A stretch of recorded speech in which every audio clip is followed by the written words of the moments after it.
de Dieu pour cet enseignement sur la Sainte Seine. Certains d'entre vous ont posé des questions. Nous essayons de... Donc, bien-aimés dans le Seigneur, comme le disait la sœur Shalom, beaucoup d'entre vous ont posé des questions sur notre site Facebook, notre page Facebook.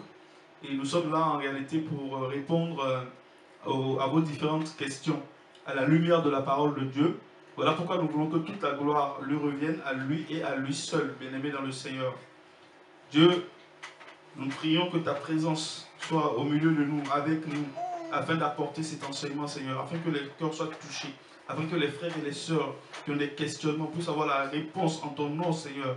Une réponse, pas la mienne, mais une réponse venant tout droit d'en haut, Seigneur.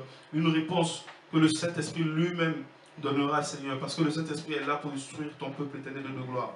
Dans ton glorieux nom, Seigneur, nous voulons te dire merci, Seigneur, pour le travail que tu opères dans nos vies. Merci, Seigneur, pour l'enseignement que tu nous donnes. Merci, Seigneur, pour la présence de tout un chacun. Merci, Seigneur, pour la vie de cette multitude qui regardera cet enseignement. Je te prie de les bénir, Seigneur. Dans le nom de Jésus-Christ. Amen. Alors, donc, bien aimés, nous ne pouvons pas parler de Sainte Seine sans parler de la Pâque. Parce que la Sainte Seine a été instaurée le jour de la Pâque. On va revenir donc, la Sainte Seine a été instaurée un jour de Pâques. Et nous allons donc revenir en détail sur ce que c'est que la Sainte Seine et ce que c'est que la Pâque. Bien-aimé dans le Seigneur, donc à quelques heures de la souffrance du Christ, lui-même dira dans le livre de Matthieu 26, il dira aux apôtres d'aller voir un tel pour qu'ils puissent préparer un lieu afin qu'ils puissent vivre la Pâque, afin qu'ils puissent fêter la Pâque. Et c'est normal parce que Jésus lui-même était juif, il est né juif, il est venu pour accomplir la loi. Et donc dans l'accomplissement de cette loi, il devait honorer la Pâque. Hein? Et souvenez-vous que c'est un jour de Pâque aussi qu'il a détruit le temple. Dans Jean 2, vous pouvez avoir donc cette information. Donc, bien-aimés dans le Seigneur, la Pâque est une fête juive. La Pâque est une fête instaurée par Dieu pour cette nation qu'il s'est choisie, cette nation qu'il a sauvée, cette nation qu'il a choisie afin qu'elle soit un témoin pour nous autres, cette nation qu'il a été libérée de la captivité d'Égypte. Et nous voyons dans la Bible, dans Exode 12, toute l'historique de cette fête juive, de cette fête que nous appelons la Pâque, bien-aimés dans le Seigneur. Donc, cette Pâque, nous pouvons voir au travers d'Exode 12 ce que c'est réellement. Comme ça, ça m'évitera de paraphraser donc, la parole de Dieu. Ça nous mettra directement en contact avec ce que Dieu a dit. Donc c'est Exode 12 à partir du verset 12. Hein. La Bible dira, si Dieu peut lire quand même, ce serait bien. Comme ça, tous les enfants de Dieu, vous participerez aussi. Exode 12, verset 12. Je lis au nom du Seigneur Jésus. Car je passerai cette nuit-là par le pays d'Égypte, et je frapperai tout nouveau-né au pays d'Égypte, depuis les hommes jusqu'aux bêtes, et j'exercerai des jugements sur tous les dieux de l'Égypte. Je suis Yahweh. Et le sang sera pour vous un signe sur les maisons où vous serez, car je verrai le sang et je passerai par-dessus vous. Et il n'y aura point de plaie à destruction quand je frapperai le pays d'Égypte. Et ce jour-là, vous conserverez le souvenir de ce jour et vous le célébrerez comme une fête solennelle à Yahweh. Vous le célébrerez comme une fête solennelle par une ordonnance perpétuelle de génération en génération. Vous mangerez pendant 7 jours des pains sans levain, et dès le premier jour, vous ôterez le levain de vos maisons, car quiconque mangera du pain levé, depuis le premier jour jusqu'au 7e, cette personne sera retranchée d'Israël. Amen. Amen. Nous pouvons donc nous arrêter là. Et nous voyons bien que la Pâque, ici, c'est l'instauration de la Pâque. Et vous allez voir jusqu'au verset 28, on ne va pas le lire, c'est un texte qui est vraiment trop long. Vous allez voir et comprendre toutes les recommandations liées à cette fête qu'a instaurée Dieu lui-même pour sa nation. Donc, on voit beaucoup de symbolique ici. Hein. On voit l'aliment On voit le corps de l'agneau qui devait être mangé. On voit le sang de l'agneau qui a été versé et qui symbolisait une protection qu'on mettait sur le linteau des portes afin que l'ange exterminateur, lorsqu'il passera, ne puisse pas toucher les maisons des Israélites. Donc, vous voyez donc au travers de ce passage que l'agneau pascal, l'agneau qui est immolé, cet agneau qui devait être sans tache, hein, le premier-né que les Juifs devaient prendre pour symboliser donc la Pâque juive au mois de Nissi, au mois d'avril, bien-aimé dans le Seigneur, ça représente, c'est une préfiguration du Christ lui-même. Est-ce que vous voyez? Parce que l'apôtre nous dira dans 1 Corinthiens 5, hein, je pense, on va le voir tout à l'heure de toute façon, que Christ est notre Pâque. Est-ce que vous voyez? Donc, ce n'est pas des inventions humaines, on va retourner dans ce passage, on va le lire, on va le voir à la lumière de la parole, qu'il est écrit que Christ est notre Pâque, n'est-ce pas? Or, la Pâque était instaurée pour qu'elle soit fêtée qu'une fois dans l'année aux Juifs. D'accord? Et nous voyons que dans cette Pâque, il y a deux symboliques qui touchent. L'aliment qui devait être mangé, qui représentait le corps de cet agneau. Et deuxièmement, nous voyons le sang qui a été versé, qui servait de protection au niveau du linteau des portes. Et quand on parle du corps de l'animal, donc du corps de l'agneau, la Bible nous dit que ça devait être bien rôti avec des herbes autour. Hein, ça devait être un très bon repas. Bien, avec des aromates, nous dit la sœur Daniel, donc avec des herbes enfin, pour vous qui faisiez la cuisine, vous devez savoir ce dont je veux parler, bien-aimé dans le Seigneur. Mais toutes ces herbes et tout ça avaient des symboliques, hein, bien-aimé dans le Seigneur. Toutes ces herbes, tout ce qui entrait avait des symboliques. Le pain devait être sans levain. Est-ce que vous voyez? Donc il y avait des conditions requises pour prendre part à cette fête-là. Le pain sans levain, vous voyez que dans Matthieu, Jésus a traité d'hypocrites les pharisiens parce que le levain fait monter la pâte. Est-ce que vous voyez? Donc le levain peut en même temps symboliser l'hypocrisie, le péché et toutes ces choses-là. Donc l'instauration de la fête de Pâques se trouve dans Exode 12, versets 12 à 28, avec toutes les recommandations requises pour pouvoir comprendre cette fête en elle-même. Est-ce que vous voyez, les amis? Donc c'est une instauration divine qui devait être fêtée une fois par an. J'insiste là-dessus pour que nous puissions bien comprendre les choses. C'est une fête qui devait être fêtée une fois par an.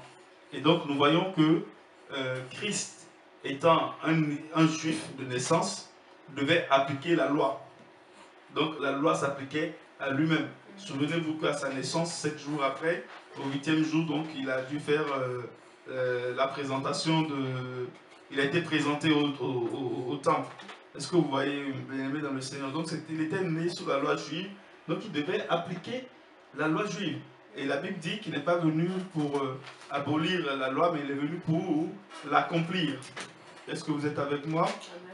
Donc, nous voyons que c'est un jour de Pâques comme ça, que Jésus a instauré ce que nous avons appelé la Sainte Seine.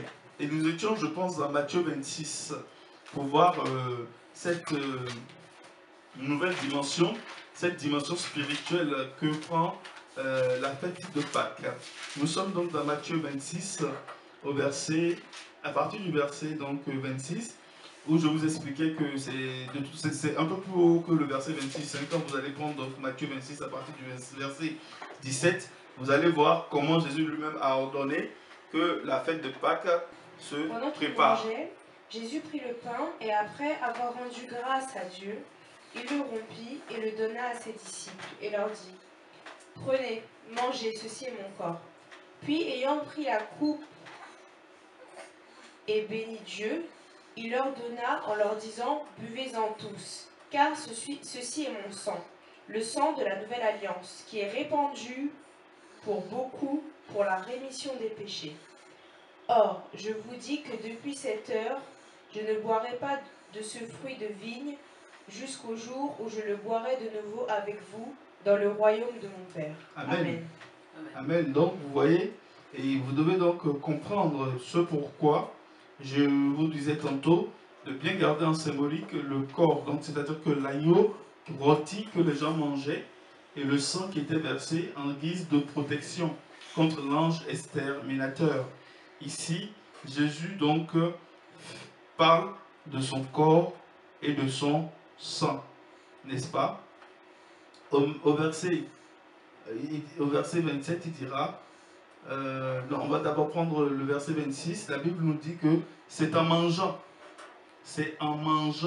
que Jésus a pris le pain et après avoir rendu grâce à Dieu, il l'a rompu et en a donné à ses disciples. Et quand il le leur donna, il dit, prenez, mangez, ceci est mon corps. Amen. Puis, ayant pris la coupe et béni Dieu, il la leur donna en leur disant, buvez-en tous, car ceci est mon sang, le sang de la nouvelle alliance qui est répandu pour beaucoup pour la rémission des péchés. Est-ce que vous voyez? Donc, le sang qui protégeait les autres est remplacé par le sang de la nouvelle alliance, le sang en lequel nous avons le pardon de nos péchés. Est-ce que vous voyez? Et le corps est remplacé par, pardon, l'agneau est remplacé par le corps du Christ lui-même. Est-ce que vous voyez? Donc, nous voyons que ici, c'est l'institution de la Sainte Seine. Et Dieu dira de faire ceci en mémoire de lui. Est-ce que vous voyez? Donc, à partir de là, nous voyons que la Pâque qui était célébrée simplement les autres années par Jésus-Christ va prendre une dimension spirituelle, une dimension profonde. On quitte maintenant la simple instauration, comment je veux dire, la simple institution pour une institution beaucoup plus spirituelle. Est-ce que vous voyez? Mais la question que vous pouvez commencer à vous poser, c'est de savoir si le corps et le sang est mangé par les chrétiens d'aujourd'hui. Bon, je ne sais pas si vous avez des questions, peut-être qui ont un rapport avec ce que nous avons vu jusqu'à là. Ce serait de les poser, ou sinon je vais continuer.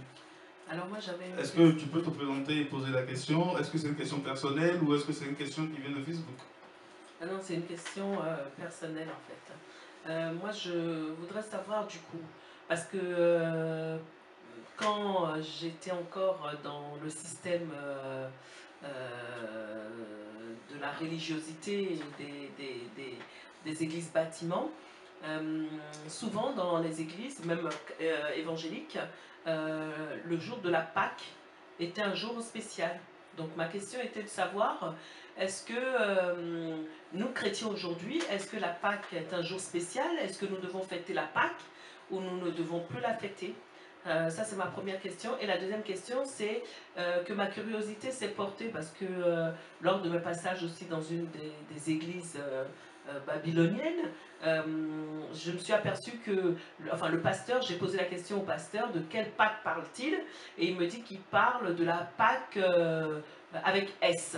Donc j'avais vérifié parce que ça m'a étonné. J'ai vérifié dans le calendrier, effectivement la Pâque qui est marquée dans le calendrier c'est la Pâque avec S. Mais la Bible ne parle pas de Pâques avec S. Donc je voudrais savoir, les évangéliques, quel genre de Pâques ils fêtent et quelle est cette Pâque-là que les gens fêtent dans les églises, quoi. Donc voilà, je voudrais avoir un éclaircissement. Merci. Bon, merci pour la question. Je vais répondre déjà donc à part 1 Corinthiens 5.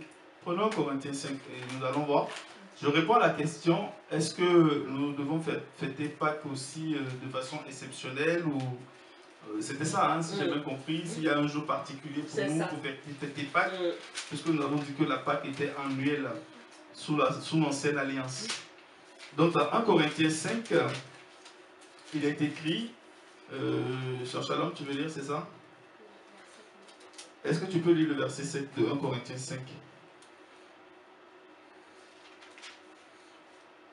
Je lis au nom du Seigneur. Amen. Ôtez donc le vin, afin que vous soyez une nouvelle pâte. Puisque vous êtes sans levain, car Christ, notre Pâque, a été sacrifié pour nous. Amen. Est-ce que tu peux me dire s'il y a eu un S à ce Pâque-là? Non. Bien. Et la Bible nous dit quoi? Que Christ est notre Pâque. N'est-ce pas? Christ est notre Pâque. Est-ce que vous comprenez? Il n'y a pas de jour particulier. Il n'y a pas de jour particulier. Si Christ nous a... Bon, je vais peut-être anticiper parce que si nous comprenons la Sainte Seine, nous comprenons donc que Christ doit être célébré dans nos vies tous les jours. Amen. Parce que la Pâque sans S, qui est une Pâque, qui est une fête juive, est une fête qui a été instaurée une fois par an pour célébrer Dieu. C'était une occasion où tout le peuple pouvait se réunir et lever la voix ensemble et vraiment louer son Seigneur, être reconnaissant vis-à-vis du salut qu'ils ont obtenu vis-à-vis d'Égypte. Est-ce que vous voyez? Alors nous, Christ est notre Pâque, nous devons le célébrer tous les jours. Nous ne devons pas attendre, je ne sais pas moi, que la lune ou le soleil décide que Pâques soit tombé sur le premier week-end d'avril, le deuxième, le troisième, le quatrième ou le cinquième. En plus, les Israélites, eux, c'est tous les premiers jours du mois de Nissi, du mois d'avril qui fêtent leur Pâques. Mais nous, nous voulons imiter et nous choisissons entre les week-ends qui se succèdent, qui ne se suivent pas et toutes ces gymnastiques qu'il y a autour de cette fête. Et donc, Christ est notre Pâque, nous devons donc, si Christ est en toi, tu dois le célébrer et l'honorer tous les jours de ta vie. Hein, la Bible est claire là-dessus, Christ est ta Pâque. Est-ce que tu vois? La Pâque juive, tu n'as rien à voir avec la Pâque juive, parce que tu n'es pas sous l'ancienne alliance, tu es sous la nouvelle alliance. Est-ce que tu n'es pas sous la loi, mais tu es sous la grâce. Et sous la grâce, tu n'es pas destiné à honorer cette fête juive. Tu n'es pas né juive, tu n'es pas sous, tant même que tu sois né juif ou né juive, si tu acceptes ton Yoshua comme étant le Messie, comme ton Seigneur et Sauveur, tu n'as plus rien à voir avec les lois juives, avec les coutumes juives, avec la loi de Moïse. Tu n'as plus rien à voir. Toi, ta nouvelle loi maintenant, c'est Christ. Est-ce que tu vois? Donc, je ne sais pas si j'ai répondu correctement à la question. La deuxième question, c'était de savoir Pâques avec S et tout ça. La réponse, elle a dit elle-même, il n'y a pas de S, il n'y a aucune Pâques avec S dans la Bible. La seule Pâque dont parle la parole de Dieu, c'est la Pâque qui est liée au salut d'Israël vis-à-vis d'Égypte et il n'y a pas de S. Donc, tout ce qui est S, c'est des gens qui ont rajouté un iota à la parole de Dieu. C'est des gens qui ont voulu, vous savez, les chrétiens qui sont attachés au monde, attachés aux fêtes, qui n'ont pas d'autre solution, qui veulent tout le temps fêter ou qui veulent fêter leur divinité, hein, et essaient de vous glisser des fêtes au nom de lois juives, au nom de Dieu. La Pâque qui est célébrée dans nos églises, c'est une fête païenne. Elle célébrait un Dieu. Je vais voir, je pense que la BJC quand même quelque part a dû parler de cette Pâque. Je profite de l'occasion pour fouiller un peu ma BJC. Je peux retrouver le nom d'une des divinités qui est célébrée au jour d'aujourd'hui. C'est comme Noël, bien-aimé dans le Seigneur. Hein. Quand les gens quittent le système, ils viennent à Dieu, ils veulent rester encore dans le système.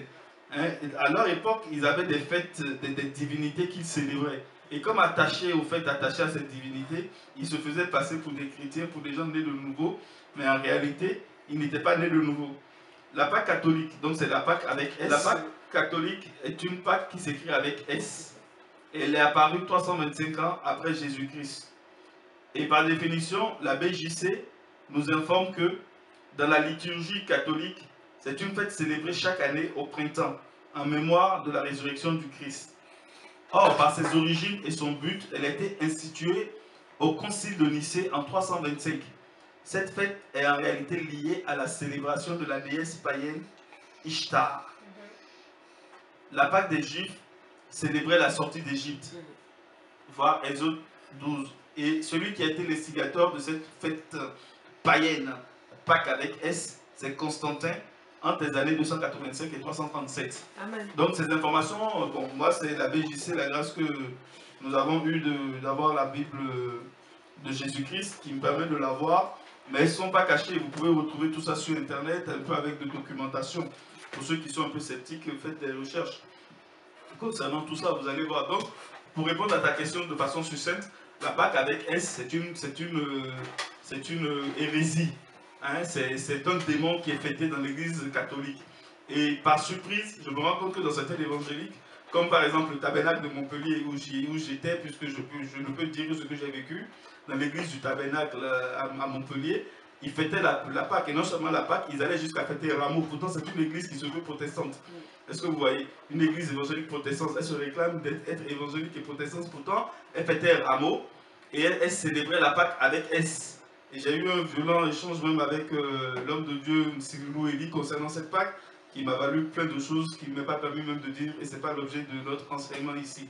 C'est typiquement diabolique, ça n'a rien à voir. Donc, c'est des écuméniques qui se sont levés, des catholiques, et qui ont commencé à ramener cette Pâque dans toutes vos assemblées évangéliques. Une assemblée évangélique digne de ce nom, craignant Jésus-Christ, ayant Jésus-Christ comme son Seigneur et Sauveur, ne peut que rester dans la parole de Dieu, ne peut que se consacrer à la parole de Dieu, ne peut que établir des doctrines basées sur les fondements de la parole de Dieu. Et la Pâque avec S n'a aucun fondement biblique. Donc, chrétiens, arrêtez de célébrer cette Pâque-là. Vous honorez des démons, vous honorez une déesse, Ishtar. Donc, bien-aimés dans le Seigneur, ne vous dissipez pas.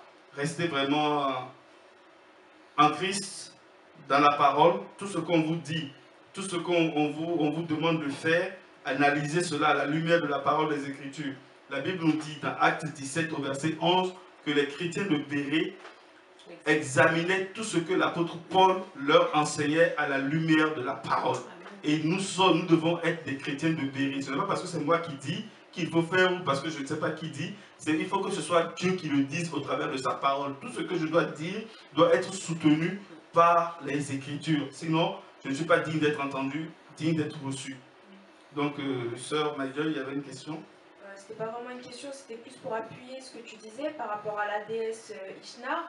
C'était une déesse qui, dans l'ancien temps, en fait, on lui ramenait les fœtus, elle mangeait les fœtus. Et donc, dans la tradition catholique de maintenant, la tradition est qu'à Pâques, on mange des œufs de Pâques en chocolat.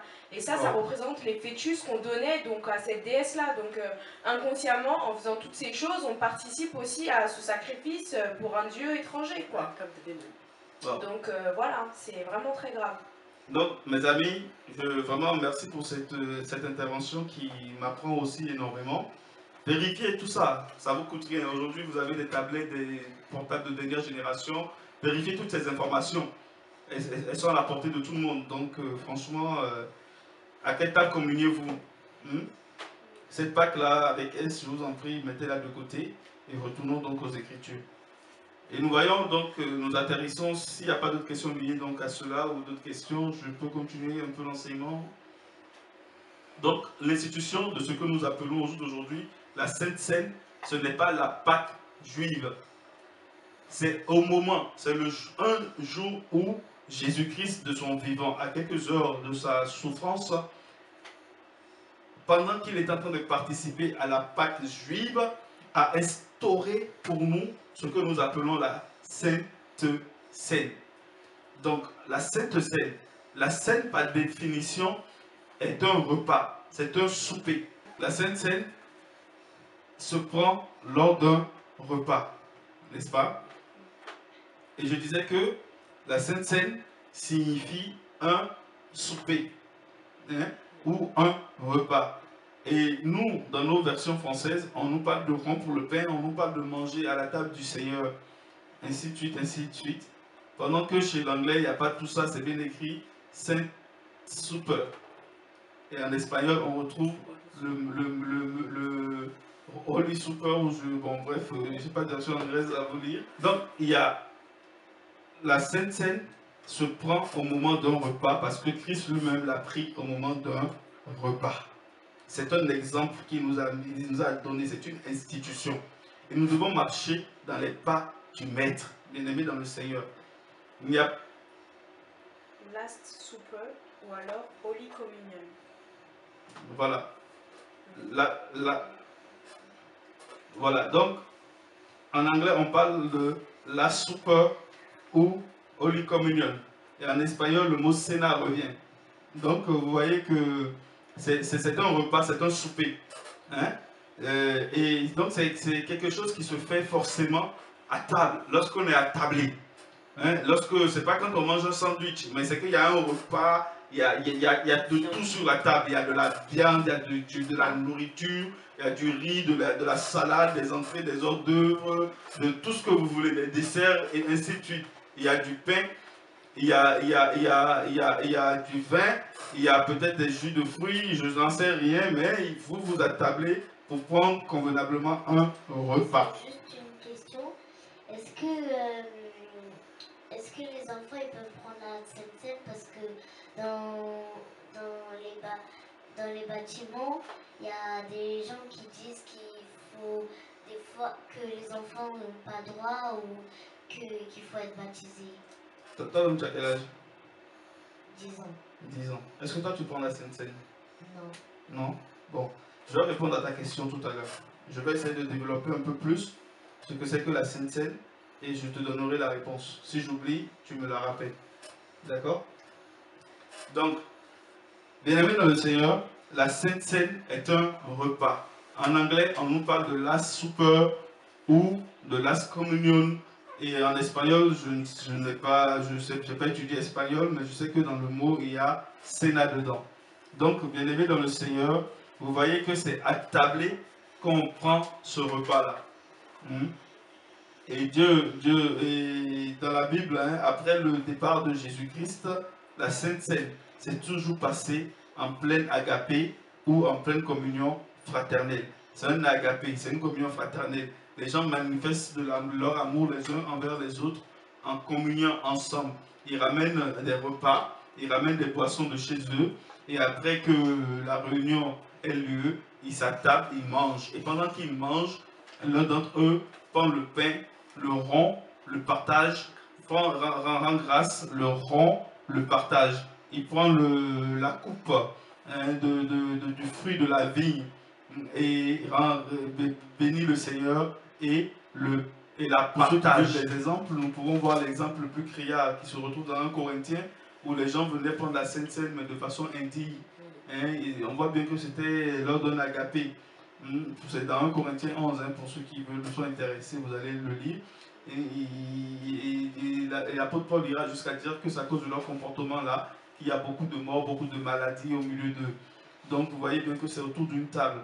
Et dans Acte 2, la naissance de l'Église, nous voyons bien, je pense au verset 46, la Bible qui nous dit que tous les jours, ils persévéraient tous d'un commun accord dans le temple et rompant le pain de maison en maison, ils prenaient leur repas avec joie et simplicité de cœur.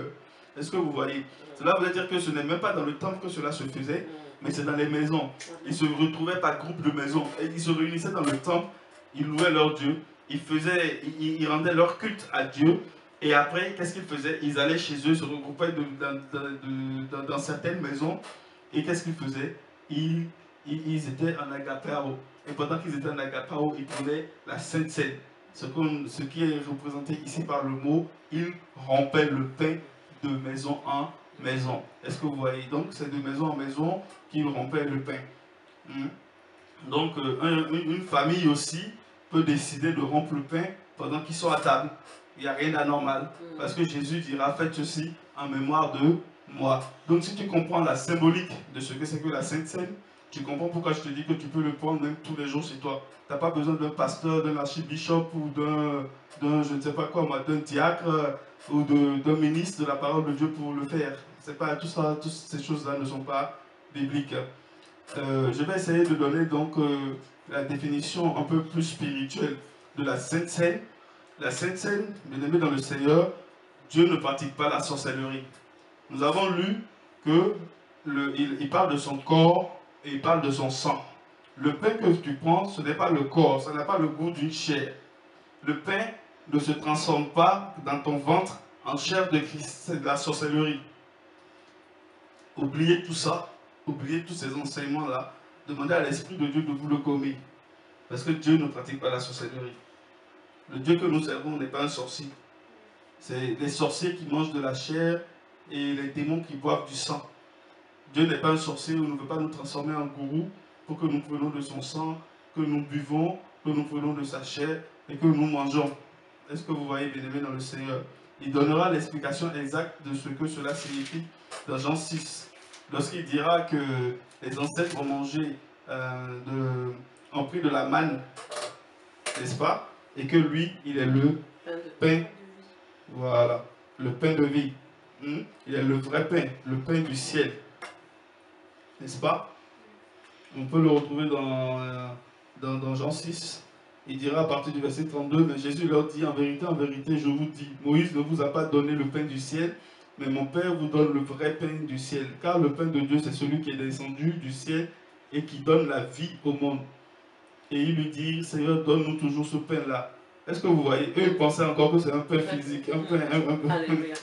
Et il leur dira, et Jésus leur dit, je suis le pain de vie. Celui qui vient à moi n'aura jamais faim. Et celui qui croit en moi n'aura jamais soif. Mais je vous ai dit que vous m'avez vu et cependant vous ne croyez pas. Est-ce que vous voyez un peu, bien-aimés dans le Seigneur? Donc, il s'agit de ce pain-là. Il s'agit du pain de vie. Donc, le pain et le fruit de la vie ne sont que des symboliques de la mort et de la résurrection du Christ. Et pourquoi Dieu veut que vous vous souveniez de cela? Pourquoi Dieu veut que vous commémorez cela, que vous le pratiquez en mémoire de lui? Parce qu'à chaque fois que vous le faites, en fait, vous annoncez la mort de Jésus-Christ, mais non seulement sa mort, mais son retour aussi. C'est-à-dire, dans la mort, vous annoncez la mort et la résurrection, ce qu'il y a eu après la mort, n'est-ce pas? La mort pour vous, en portant vos péchés, et la résurrection au travers donc de la vie éternelle qu'il vous donne. Et vous annoncez son retour imminent. Est-ce que vous voyez? Parce que vous croyez en lui, vous croyez qu'il est la vie éternelle, vous croyez l'avoir obtenu en son nom. Bien-aimés dans le Seigneur. Et je pense que vous avez des questions. Je suis prêt à les recevoir. Je vois que vous êtes impatients, impatientes. Alors moi j'ai une question concernant la prise de la Sainte Seine. Parce que quand on était dans les églises donc, bâtiments, à chaque fois qu'on prenait la Sainte Seine, on avait le droit à l'enseignement sur la Sainte Seine, qu'est-ce que la Sainte Seine, pourquoi fallait la prendre, qui pouvait la prendre, etc. Mais c'était à chaque fois.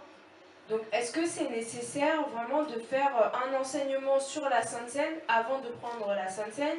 Ou alors, il faut juste emmener les gens à s'examiner, comment dire, à s'examiner pour voir s'ils sont aptes à la prendre, vraiment? Bon. Est-ce qu'au vu de tout ce qu'on a dit, tu penses qu'il y a un enseignement à donner régulièrement? Non, bah non, de toute manière, non. C'est simple. C'est la commémoration de la mort, la résurrection et le retour du Christ. Tout simplement.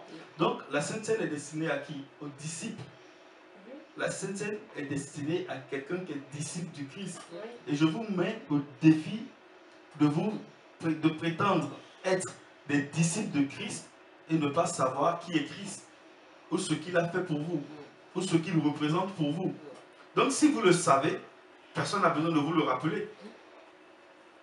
Est-ce que vous comprenez ce que je suis en train de dire? Si vous savez que Christ est mort et ressuscité à la croix pour vous, qu'il a versé son sang, le sang de la nouvelle alliance, afin que vous puissiez obtenir la justification, afin que vous puissiez être purifié de vos péchés, et qu'il a donné de sa vie pour cela, et que vous ne voulez plus le voir crucifié de nouveau pour vos péchés encore, vous comprenez que Christ, et vous dites que Christ est votre Pâque, vous n'avez pas besoin d'être enseigné. Parce que c'est la vie de disciple, là, si je peux m'exprimer ainsi. Comment je peux dire? C'est l'existentialité même du Christ, quoi. Je ne sais pas si je me fais comprendre. Que nous annonce la Sainte Seine? La Sainte Seine nous annonce que Christ est mort et ressuscité pour nous. Il l'a fait la veille de sa mort.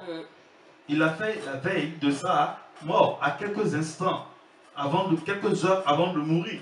Et il le dit, faites ceci en mémoire de moi. Il veut que vous vous rappeliez qu'il est le Fils de Dieu, est venu sur la terre et qu'il a donné de sa vie afin que vous qui êtes destinés à la mort, vous ayez la vie éternelle en lui. Il part à la croix, il échange sa vie éternelle contre votre mort éternelle. Est-ce que vous comprenez? Il échange votre vie de péché et il apprend, lui qui n'a jamais connu le péché, lui qui n'a jamais commis le péché, il devient péché, il se fait péché, jusqu'à ce que le châtiment qui nous donne la paix tombe sur lui. jusqu'à ce que la colère de Dieu s'abatte sur lui. Bien-aimé dans le Seigneur. Et il dit, faites ceci en mémoire de moi. Parce que moi, je vais prendre la colère de Dieu, mais en le prenant, la paix de Dieu retombe sur vous. À chaque fois que vous prenez la Sainte Seine, vous devez vous rappeler de ce qui s'est passé après qu'il ait institué cette scène. Et je ne pense pas que quelqu'un ait besoin de vous le rappeler, parce que non seulement lorsque vous faites votre confession de foi, c'est-à-dire que vous reconnaissez appartenir à Jésus-Christ, à sa grande famille, être un de ses frères, être un enfant de son Père, on vous a présenté qui il est. On vous a présenté que c'est Dieu qui s'est fait homme. N'est-ce pas? Et qui a vécu sur la terre. Qui a subi la colère de Dieu. Pour nous. Qui a subi le calvaire. Pour nous. La souffrance. Il a été baptisé dans cette souffrance. Pour nous. Et je pense que ça, tous les soirs que vous dormez, vous devez vous en souvenir. Tous les matins que vous vous levez, vous devez vous en souvenir. Toutes les fois que vous marchez, toutes les fois que vous faites quelque chose, toutes les fois que Dieu vous donne son souffle de vie, vous savez quelle est cette personne que vous adorez. Cette personne, cette divinité, Christ, elle doit être une vie au-dedans de nous. On n'a pas besoin que quelqu'un nous le rappelle, bien aimé dans le Seigneur. Et je pense que si les choses sont prises dans le bon ordre, au contraire, nous ne pouvons même plus vivre dans le péché, nous ne pouvons vivre que dans la sanctification. Est-ce que vous comprenez? Mais on ne peut pas accepter que les gens soient dans le péché, qu'on dit oui, c'est l'heure de la Sainte Seine, et qu'il y ait tout un cérémoniel, des veilles, des multitudes de pains ronds ou pas ronds. On va jusqu'à ramener des pains enzymes même pour la communion fraternelle dans les assemblées. Pardon, pour la Sainte Seine dans les assemblées. Mais c'est quelque chose d'anormal. Pendant que les catholiques ramènent le pain rond, hein, qui représente le soleil, nous ramenons le pain enzyme, le pain sans levain des Juifs. Et on veut partager ça avec les frères et sœurs. Mais pourquoi c'est symbolique là? On n'a pas besoin de tout ces symbolique. C'est qu'est-ce que la Sainte Seine dans ta vie? Qu'est-ce que Christ dans ta vie? Que représente sa mort? La mort que la Sainte Seine annonce et la résurrection que la Sainte Seine annonce, le retour de Jésus-Christ que la Sainte Seine annonce, quel impact elle a sur ta vie de tous les jours? C'est ça le réel truc, le réel questionnement à avoir, bien aimé dans le Seigneur. On n'a pas besoin d'être enseigné là-dessus tous les dimanches ou s'examiner. Il y en a même qui vont jusqu'à dire non, je suis trop pécheur, je dois m'examiner, je suis indigne de prendre le corps du Christ et sa scène de prendre la Sainte Seine. Hein, bien aimé dans le Seigneur. Il y en a qui disent oui, je suis indigne, donc je me purifie, je ne sais pas quoi, je me prends dans des bidons de sang de Jésus-Christ, je me lave, je me sanctifie, je ne sais pas trop quoi. Et d'un seul coup, ils se rendent propres, purs, ils prennent la Sainte Seine, et 6 jours après, ils vivent dans le péché. Le dimanche d'après encore, on refait le même cérémoniel, et puis on reprend encore la Sainte Seine, et 6 jours après, on vit dans la vie de péché, toujours, on oublie que Christ est mort pour nos péchés, on le condamne encore à ce qu'il aille à la croix. Donc il y a quelque chose d'anormal. Alors la Bible nous dit que Christ est notre Pâque, c'est quelque chose qu'on doit porter. Tu vas jusqu'à dire ce n'est plus toi qui vis, c'est Christ qui vit en toi. Mais pourtant tu demeures dans le péché. Et tu attends que la Sainte Seine vienne pour te repentir. Il y a quelque chose d'anormal. On va citer même le passage de 1 Corinthiens, en disant que c'est 1 Corinthiens qu'on applique en voulant s'examiner soi-même. Mais ce n'est pas ce que la parole de Dieu nous demande. Mais dans le Seigneur. Ce n'est pas dans ce sens-là. C'est dans le sens de s'examiner par rapport à qui est cette personne de Christ en nous. Est-ce que nous sommes vraiment dignes de nous rappeler qu'il est mort et ressuscité pour nous et qu'il revient bientôt en étant dans le mode de vie que nous pratiquons? Est-ce que cette mémoire-là du Christ est en accord avec la vie de tous les jours que nous menons? C'est ça l'examen qu'on doit faire. Et il leur dit encore cela dans un contexte bien défini. Des gens qui venaient se saouler pendant cette commémoration. Des gens qui venaient voir à s'en saouler. Des gens qui venaient pratiquer la gloutonnerie, l'excès de table, qui sont des péchés qui te priveront du royaume des cieux. Et dans ce contexte, il dira, mais examinez-vous. Ne soyez pas indignes du corps et du sang. Est-ce que vous voyez un peu? Ça n'a rien à voir. Ça n'a rien à voir, mes amis. Faisons attention. Sortons de tous ces systèmes religieux qui ne produisent pas la vie de Christ en nous. Oublions les petits verres dans lesquels on met le jus de fruits ou le vin, les vins ronds qu'on va commander au boulanger la veille et tout ce qui va avec. Bien aimé dans le Seigneur. Donc, bien-aimés, il faudrait vraiment que nous fassions attention. Donc, bien-aimés, arrêtons avec toutes ces pratiques qui ne produisent pas la vie de Dieu au-dedans de nous. Je vous en supplie. Sortons du milieu de tout ça. Mettons nos vies en accord avec la parole de Dieu. Vivons la parole de Dieu. Et oublions toutes ces cérémonies, tous ces cérémoniels-là. Ils ne produisent pas la vie de Dieu en vous. Daniel. Donc clairement, frère, d'après ce que tu dis, ça veut dire que la Sainte Seine, on n'a pas besoin en fait de protocole pour la prendre, la Sainte Seine. C'est-à-dire le service de Sainte Seine qu'on achète dans les librairies chrétiennes. Le pain qu'on commande à la boulangerie parfois, avant la Sainte Seine, le pain azime sans levain, tout ça, les petits verres et tout ça, le protocole qu'il y a autour, et que ça soit des fois dans certaines églises, les bâtiments, dans certaines assemblées, on vous dit que c'est les diacres qui doivent s'occuper de l'organisation de la Sainte Seine et non n'importe qui. C'est-à-dire que, si je comprends bien, n'importe qui peut préparer la Sainte Seine. Bien aimé dans le Seigneur, mais tu peux prendre la Sainte Seine en famille chez toi. Est-ce que le diacre est censé venir dans ta maison? Ok, regarde un peu. Dans Acte 2, que nous avons lu 46, où on a dit que le pain se rompait de maison en maison. Vous imaginez le nombre de diacres qui allaient faire ce service, le nombre de protocoles de service. Vous pensez que vos petits verres mignons, tout ça là, existait à l'époque? C'était la religiosité, tout ça là. Oui, c'est sûr, mais c'est un constat, malheureux constat, mais c'est vrai qu'aujourd'hui, les chrétiens attendent d'être à l'église, de se retrouver le dimanche pour prendre la Sainte Seine. Moi, j'ai jamais vu dans une église bâtiment où déjà qu'on prend pas, certaines églises ne prennent pas la Sainte Seine tous les dimanches. Il y en a, c'est une fois par mois. Il y en a même, ils attendent le jour de la Pâque pour la prendre.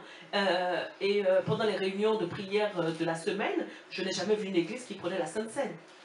Voilà pourquoi avec amour, nous leur disons, retournons tous à la parole de Dieu.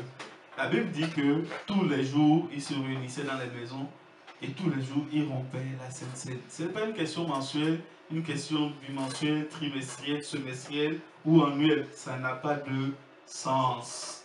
Tous les jours, bien-aimés dans le Seigneur. Si tu ne peux pas tous les jours, ce n'est pas grave.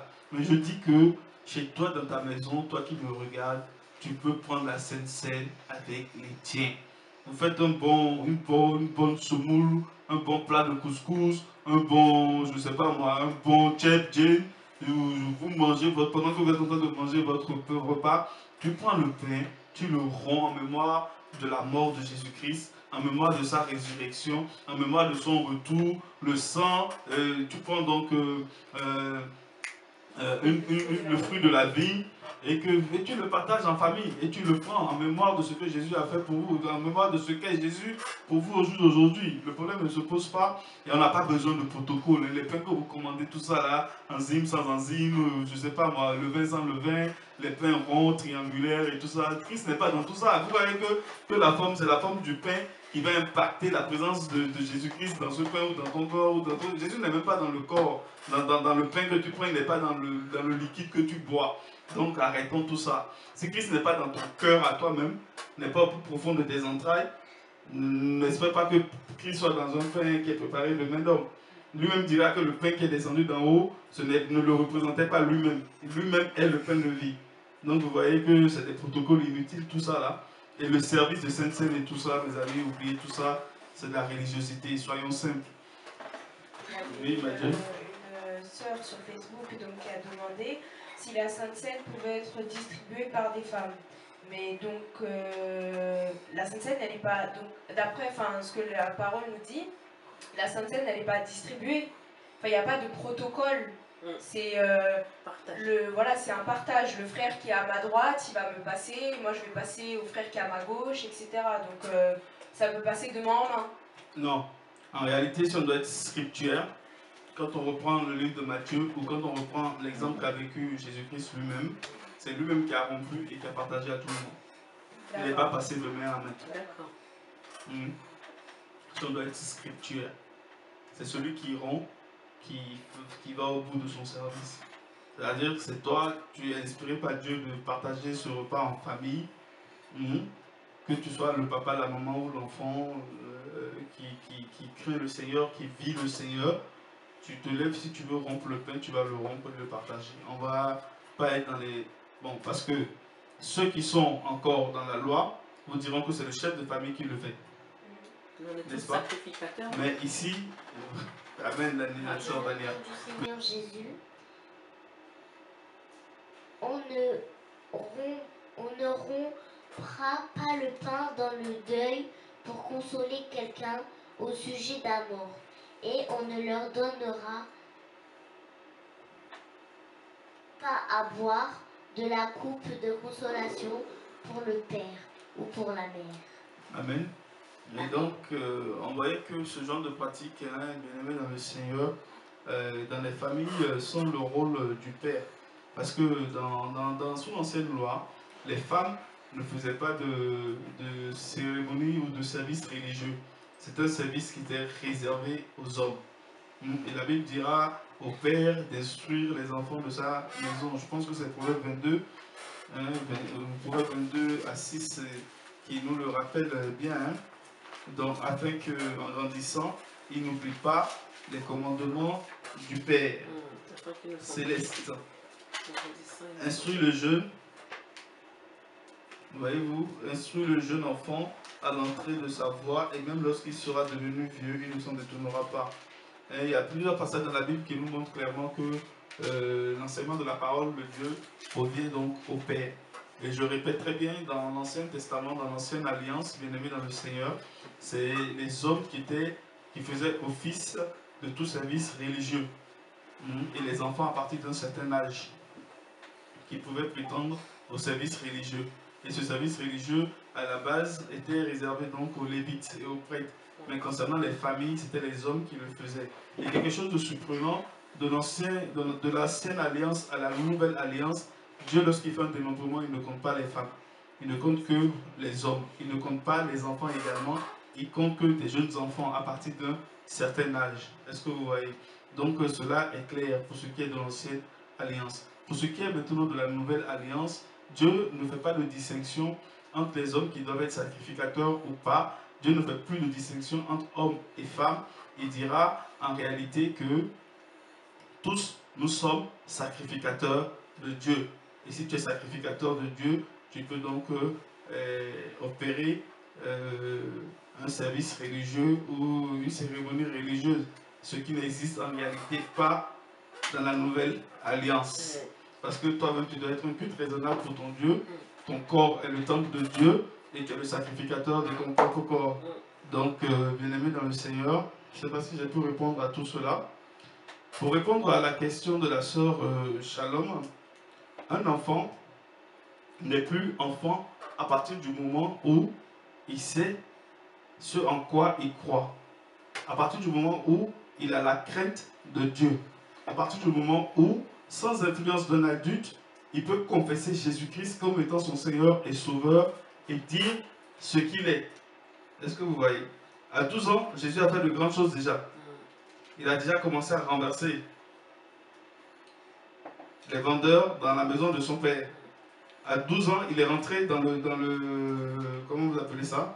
Dans le temple et a lu la parole de Dieu. Déjà à 12 ans. Donc à 12 ans, il était conscient du Père, il était conscient de Dieu. Et pardon, il était conscient, à 12 ans, Jésus était conscient de Dieu. Il était conscient de la parole. Il était conscient des choses spirituelles. Hein? Il avait la capacité d'opérer des choses spirituelles. Il avait la possibilité, la capacité d'opérer le spirituel. Donc, l'âge en réalité n'existe pas réellement devant Dieu. Mais le plus important, c'est que dans ton conscient, tu puisses être capable de dire qui est ce Dieu vers lequel ton cœur se tourne, sans influence d'un adulte. Il faut que tu sois capable de dire qui est ce Dieu. Il faut que tu sois capable de définir ce que Christ a fait pour toi à la croix. Si tu arrives, tu as droit à tout. Tu as droit au baptême d'eau, tu as droit j'allais dire au baptême du Saint-Esprit, Dieu peut te baptiser de son esprit même déjà bébé. Donc, il n'y a pas d'ordre, hein. Il ne faut pas être baptisé d'eau avant d'être baptisé du Saint-Esprit ou du Saint-Esprit avant d'eau. C'est Dieu qui fait comme il veut, quand il veut. Ça n'a rien à voir concernant le baptême du Saint-Esprit. C'était juste une parenthèse. Donc, baptiser d'eau, prendre la Sainte Seine, parce que, voilà, on disait tout à l'heure que c'est un disciple qui doit prendre la Sainte Seine. Est-ce que vous voyez ce que je veux dire? Mais un disciple, on revient toujours sur la case départ. Tu ne peux pas être disciple si tu n'es pas baptisé d'eau. Parce que si tu es baptisé d'eau, tu témoignes publiquement que tu appartiens à la famille de Jésus-Christ, ce que tu as dit publiquement lors de ta confession de foi, ce qui s'est passé à l'intérieur de toi vers l'extérieur. Donc, tu ne dois pas avoir de peur de te faire baptiser d'eau publiquement non plus. Donc, si tu te fais baptiser d'eau, on a bien dit dans Matthieu 28 que Dieu dira, dans Marc 16, Dieu dira que si tu crois et que tu te fais baptiser d'eau, alors tu seras sauvé. Donc, alors tu es disciple, bien-aimé dans le Seigneur. Donc, si tu remplis les conditions de disciple, tu as droit au baptême d'eau, tu as droit, pardon, à la Sainte Seine. Tu as droit à la Sainte Seine. Jésus, à 12 ans, il était déjà un maître parmi les gens de sa génération. Et beaucoup plus tard, dans la coutume juive est né ce qu'ils ont appelé, je ne sais plus trop, je ne préfère pas dire de bêtises. Dans la coutume juive, les enfants, à l'âge de 12 ans, pour les filles, et 13 ans pour les garçons, pouvaient commencer à s'occuper des choses spirituelles. C'est-à-dire, ils pouvaient commencer à lire la Torah ou sacrifier des animaux, faire signe en tout cas de choses d'adultes. Est-ce que vous voyez? Donc, je ne sais pas si j'ai répondu à ta question concernant les enfants. Merci. Donc, voilà. Est-ce qu'il y a d'autres questions? Je ne sais pas si je me suis bien focalisé, par contre, sur la signification spirituelle de la Sainte Seine. Mais bon, si ça a été, je ne sais pas trop, mais sinon, on sera obligé de faire quelque chose.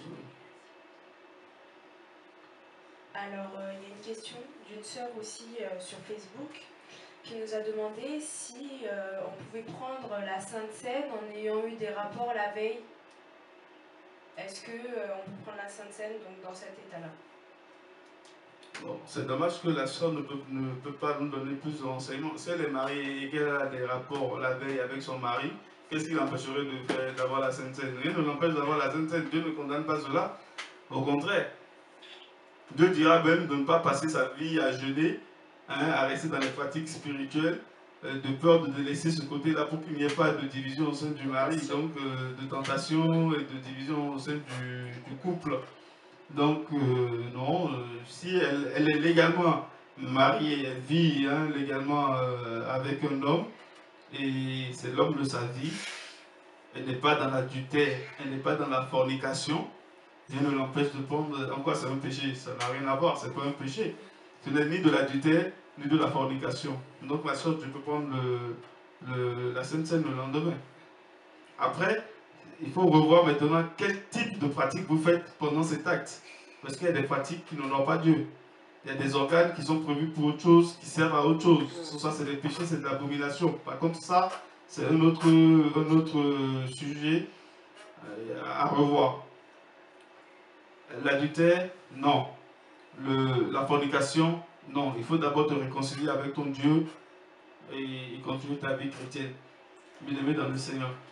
Donc, mes frères et sœurs, je vous en supplie, toute personne qui vit dans l'adultère, toute personne qui vit dans la fornication, n'attendez pas la veille d'une déclaration de pseudo-sainte Seine dans vos assemblées pour vous mettre en accord avec le Seigneur, la prendre et retomber encore dans ce genre de pratique-là. Je vous en supplie, arrêtez ça.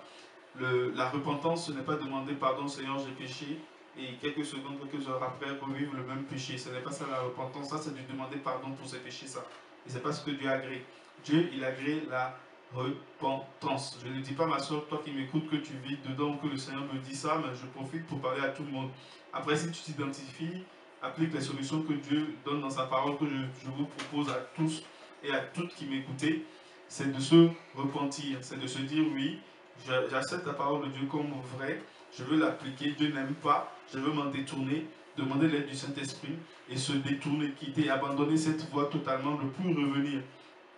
Continuer sa vie, autrement, ça dit, c'est changer de route, changer de pensée, changer d'attitude vis-à-vis du péché. C'est ça la repentance. Donc répentez-vous, n'attendons pas une occasion de Sainte Seine pour demander miséricorde divine. Tous les jours de notre vie, tous les jours où nous nous levons, doivent être des jours de vie de sanctification. Tous les jours, chaque instant.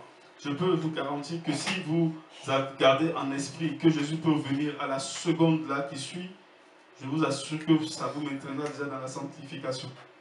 Pas par crainte de ne pas être enlevé, mais c'est pas amour. Ira jusqu'à dire de hâter le jour de l'avènement, le retour du Christ bien-aimé dans le Seigneur. Si tu la vis dans une joie, tu as vraiment envie de voir ton Père, ce n'est pas par crainte d'aller en enfer. C'est parce que tu veux vraiment le voir. Tu pourras dire oui, mais je le verrai un jour face à face. Est-ce que tu vois, maintenant, je le célébrerai, je le toucherai, celui-là que j'ai aimé sans voir, celui-là à qui j'ai donné ma vie, celui-là à qui j'ai consacré toute mon existence, tous mes biens, quelqu'un que je n'ai jamais pu voir. J'ai même pas vu s'il était vraiment beau ou pas. J'ai même pas su s'il avait, je sais pas moi, une prestance ou pas. Mais c'est un homme, un inconnu, mais mon cœur bat pour lui. Déjà, je l'aime, je suis prêt. Mais frère, si tu as cette soif-là, vraiment, je peux te garantir que tu es sur le bon chemin.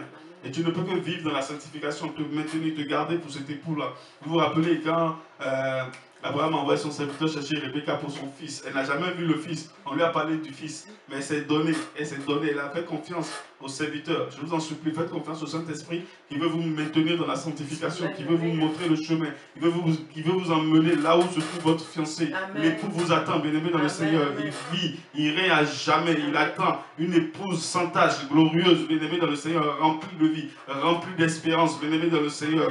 Oh mon Dieu, mon Seigneur, préservez-vous, préservez-vous. Le Christ revient bientôt, frère. Le Christ revient bientôt, ma soeur. Préserve-toi et ne gaspille plus ton temps. Menons une vie de sanctification jour après jour, bien-aimé dans le Seigneur. L'enlèvement est pour bientôt, bien-aimé dans le Seigneur. Et si vous êtes dans cette dimension, ce n'est pas cette scène ou quelque chose qui va essayer de vous maintenir dans des... Oh, mon Seigneur et mon Dieu, viens en aide à ton peuple. Viens en aide à ton peuple, papa. Père éternel de gloire, je recommande tous tes enfants qui sont encore maintenus dans la captivité de la du faux évangile, Seigneur, de la fausse doctrine éternelle de gloire. La Bible dit que vous connaîtrez la vérité vous affranchira, Seigneur.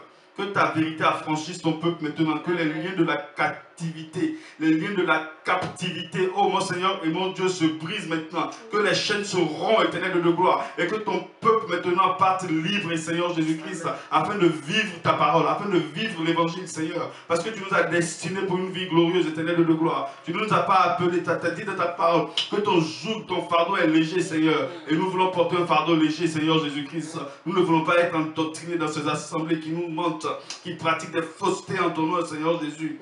Bien-aimés dans le Seigneur, levez-vous, retournons à la parole.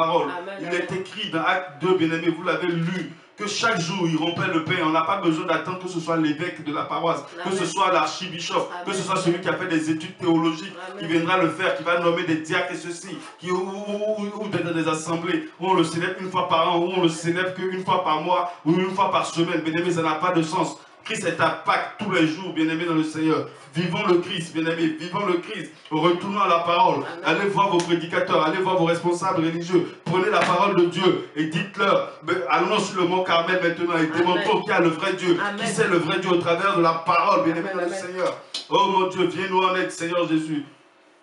Que ton nom soit glorifié, Père éternel. Bien-aimés, est-ce qu'il y a des questions encore concernant la Sainte Seine ou des interrogations, des éléments que vous voulez apporter? Seigneur, nous te bénissons, nous te glorifions.